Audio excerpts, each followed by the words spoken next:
Assalamualaikum warahmatullahi wabarakatuh. Perkenalkan, nama saya Sifira Sarbila Huda. Saya salah satu mahasiswa Universitas Khairul Ternate, Fakultas Keguruan dan Ilmu Pendidikan, Prodi Pendidikan Pancasila dan Kewarganegaraan. Saya semester 3 kelas A. Di sini saya akan membahas tentang hukum perdata. Di mana hukum perdata tersebut sudah diberikan dosen saya, Bapak Irham Wibowo. Beliau sudah menjelaskan tentang hukum perdata, di dalam apa saja yang termaksud dalam hukum perdata.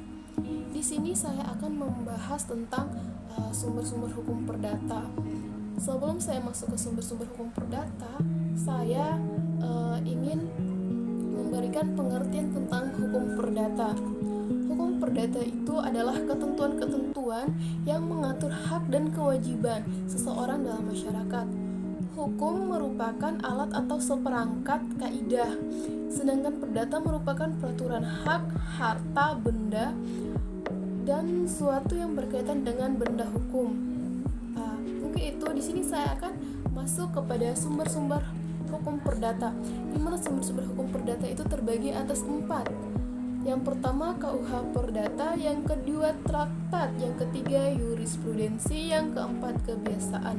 Dari keempat sumber tersebut dibagi lagi menjadi 2 sumber. Yang pertama hukum perdata tertulis dan hukum perdata tidak tertulis. Di sini saya akan membahas tentang hukum perdata tertulis, yakni kaidah-kaidah hukum perdata yang terdapat di dalam peraturan perundang-undangan, traktat, dan jurisprudensi. Dan yang kedua, hukum perdata tidak tertulis. Hukum perdata tidak tertulis yakni hukum perdata yang timbul atau tumbuh dan berkembang dalam praktek kehidupan masyarakat.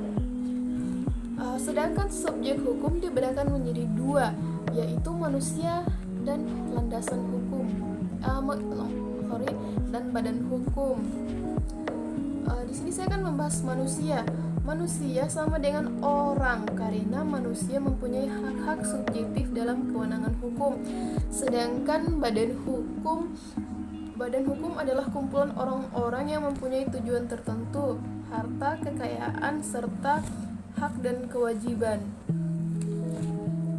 Sedangkan substansi yang diatur dalam hukum perdata antara lain hubungan keluarga dan pergaulan masyarakat.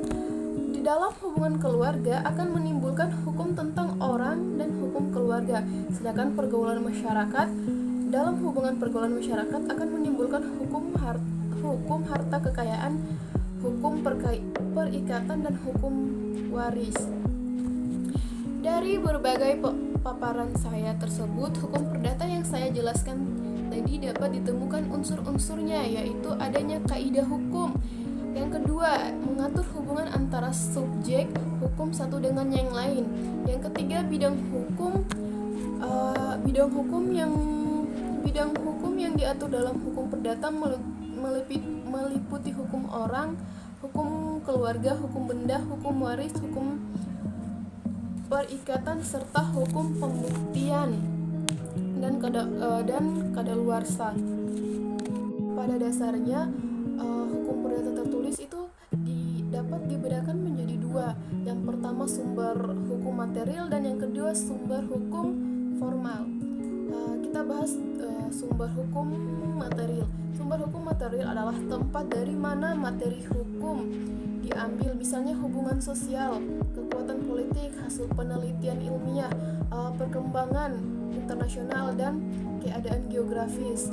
Sedangkan sumber hukum formal merupakan tempat memperoleh kekuatan hukum.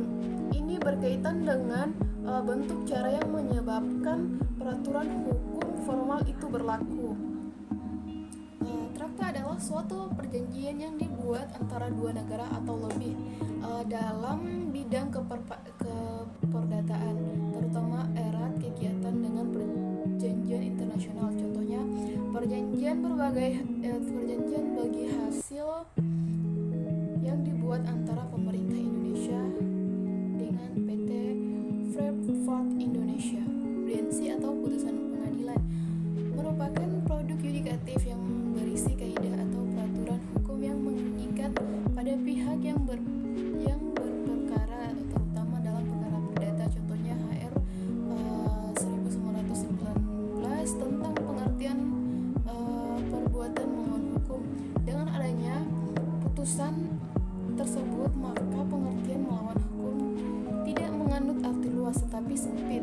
Putusan tersebut dijadikan pedoman oleh para hukum Indonesia dalam memutuskan sengketa